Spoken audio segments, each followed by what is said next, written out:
All right. Welcome to episode 2 of the Net Positive Podcast. Solo episode here with your hosts, me, Kyle Barnes. And Sam and I are just going to give these solo episodes a try. I guess I'll give a quick, brief rundown on the Net Positive Podcast because we didn't do that in episode 1. Kind of the goals, what we're thinking. We're going to release weekly is the hope that we're trying to stick to that. And one of those will be Sam and I together. One of those will be me solo. Another will be Sam solo, and then the fourth of the month will be a guest, and one of us is the host. So we're trying to avoid. Back in college, we used to do a couple different podcasts that we'd host, and we'd have guests come on. It'd be one or two at a time, and it'd always be Sam and I together. And you end up just saying like, yeah, like a lot. And we really, really want to avoid that this time around, so we're going to alternate who hosts with the guest. So in theory, six times I'll host, 6 times he'll host throughout the year. And this was kind of spurred. We've always talked about wanting to do a podcast, but definitely, recently diving into the content, Higher Up Wellness, speaking challenge on our own socials we've been pushing out, diving into a lot more of the Alex Hormozy stuff, acquisition.com, and just providing long-term value to viewers, and just the sooner you can start doing that, the better, So we're really excited about where it's headed. That was just a brief, quick rundown that I wanted to run through before I kick off into my solo pod today. And the theme or the message I really kind of want to bounce around with you guys is goal setting, and how important that is both in your personal life and in your professional life. And obviously as an entrepreneur, your personal life and your professional life really, really merge and become a singular thing. And so I'm going to run you all the way back to 2024. It would have been the fall of 2024. I was training for what was going to be my third marathon of my life throughout that summer. So summer of 2024, we were living in Nashville. The Olympics was on. Steph Curry, hitting threes, whole 9 yards. I remember going for a 12-mile run after watching the Team USA play a basketball game in the Olympics. I remember that. And so I was running as well as I ever had. I was excited for the marathon, and I had planned it. I had in my head 3 or 4 different options for dates and locations that were going to work for me. And we ended up getting into, at the time, Drifters Media was really big in the outdoor media space. So we were filming. I was going around with the Foul Life TV, long, 15, 16, 17 year running television show on the Outdoor Channel hosted by Chad Belding. What an opportunity to film it. So I was going around filming that. Sam was in Canada with a private client filming a mountain goat hunt September. I was doing some stuff with Foul Life in September. And then October hit. More dates got added onto the Foul Life. We were working with Ducks Unlimited at the time on their brand, Campus Waterfowl. We had half that contract for the creative.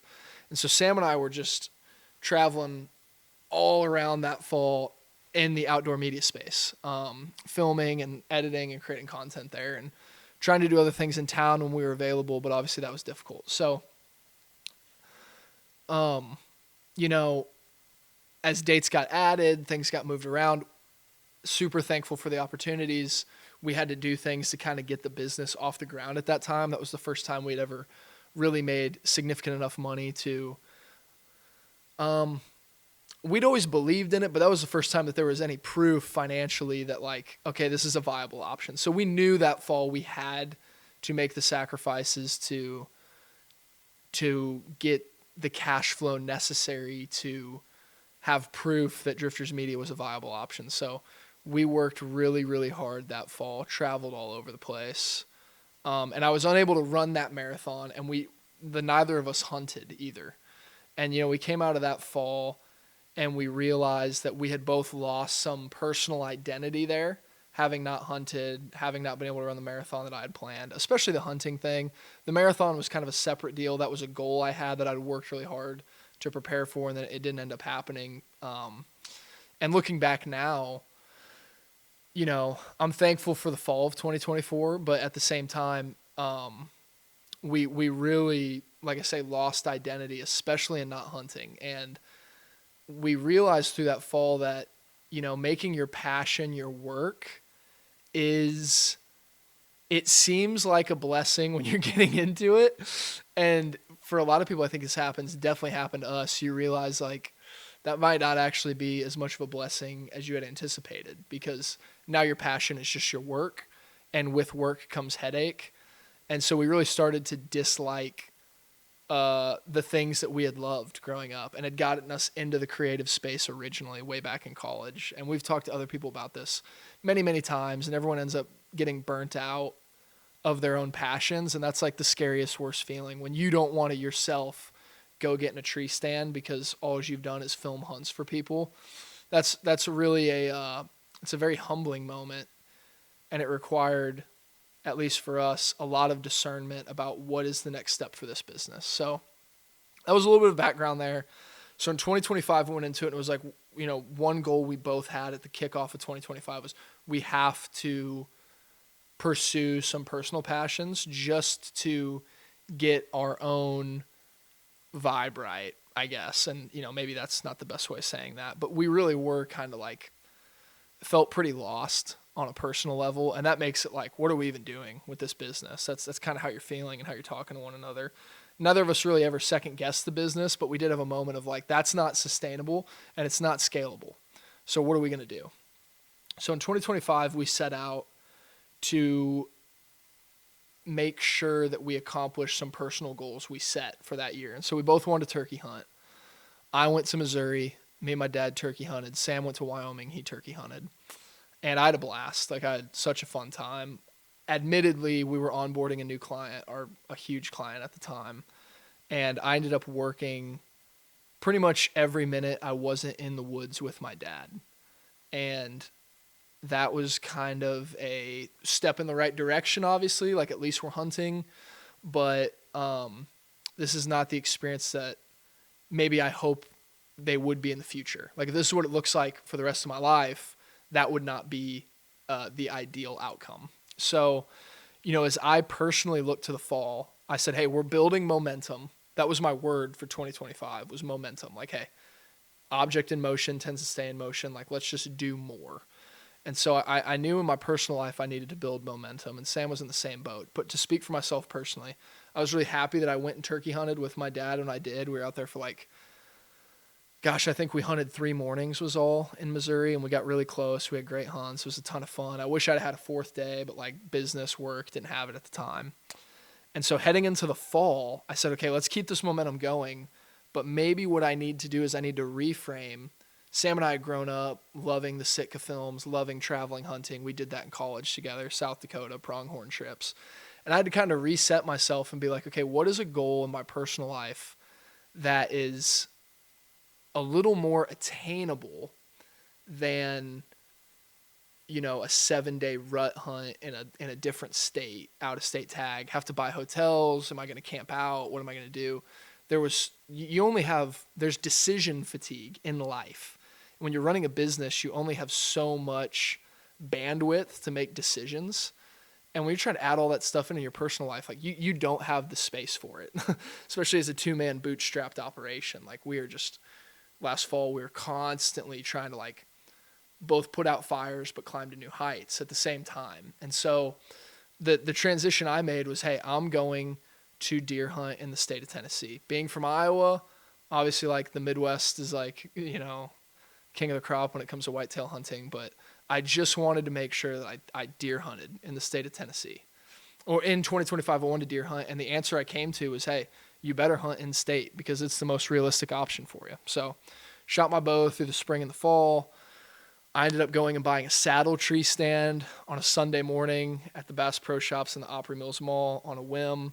Not necessarily a whim, but I just went up there and did it. You know what I mean? Kind of didn't worry about the price a whole heck of a lot. Just kind of dude, I'm doing this regardless of everything else. I'm buying this tree stand. I'm getting in a tree. And I did that probably in August or September. I think August. And, by the time October had come around, I'd scouted one afternoon on the public land in Middle Tennessee that I was going to hunt. And A few weeks later, I ended up getting in a tree Friday afternoon, killed a deer, and that was super exciting for me. And it really didn't have as much to do with killing the deer as much as it did, like, momentum was a real thing, and accomplishing that goal in my personal life really mattered because it kind of kept things moving throughout the fall and the winter of like, okay, that wasn't some huge 18-day 4-state run, like that's kind of stuff that you dream about as an outdoorsman. It really came down to just like a year before I'd trained for a marathon. I never got to run and I never got on a hunt myself. And so in 2025, I really wanted to make sure I placed a premium on hunting to find some of that personal identity back that I felt like I'd lost in 2024. And so it was public land, it was buying a saddle, it was a couple practice climbs and some easy sits. Not easy, but like, just evening sits after working in the office, and just not overthinking the whole thing. Just being like, I'm going to go do this. And I had a deer come into range in mid to late October, made a good shot. And there was so much that goes into it when you're hunting in a new state. Like, where are you going to hang the stand? Where are you going to walk in at? Where are you going to park? How are you going to gut that deer? How are you going to drag it out? Like, it's all these questions you've never really thought about when you're hunting where you're from because you have so many resources. So having to figure that out solo was quite the blessing and enough of a challenge in itself. Like, thank God I was just in the Middle Tennessee area when I did it. And, I guess the greater point around this whole podcast is in business, you are always you're forced to think of things in a really big picture. You really have to think about business from a big picture, 30,000 foot view, and you have to act on the day to day. But if you get caught up about one day's up, one day's down, like, you are going to have bad times in business. So you have to be willing to have a 5, 10, 15, 20 year outlook on things. Like, where are we going to be at this time next year and 5 years from today and 10 years from today? Building a business requires that. Entrepreneurship demands that. And so in my personal life, what I found in 2024 was that I got way too comfortable not pursuing things that were of my identity outside of my work, and that drained me of energy to put into my business. And so 2025, the transition was to make sure, regardless of all else, that I pursued some personal passions, which was fantastic. And, the biggest change from the first half of that year to the second half of that year was shrinking the scope and being comfortable in my personal life, shrinking the goals to make them hyper attainable against, like I say, a 5-day trip to Missouri to hunt the rut on public land. Like, that would be awesome. But there's so many logistical questions that go into that versus I'm going to hunt a Friday afternoon after a half day in the office. I'm going to go hang my saddle stand that I bought a month and a half ago and shoot the bow that I shot all summer at the archery shop that's 3 miles from my house.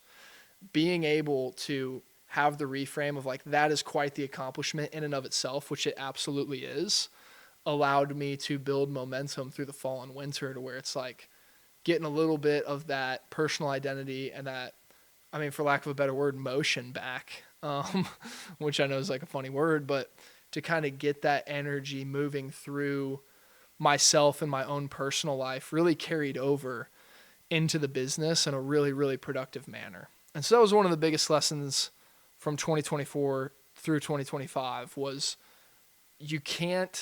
sometimes business requires it, but you don't want to make a habit of sacrificing your personal identity for the business on like a long-term scale. You have to have some sort of balance. It's definitely not weighted. Like the work-life balance is like in entrepreneurship, at least in our experience, like leans more work, which is a blessing.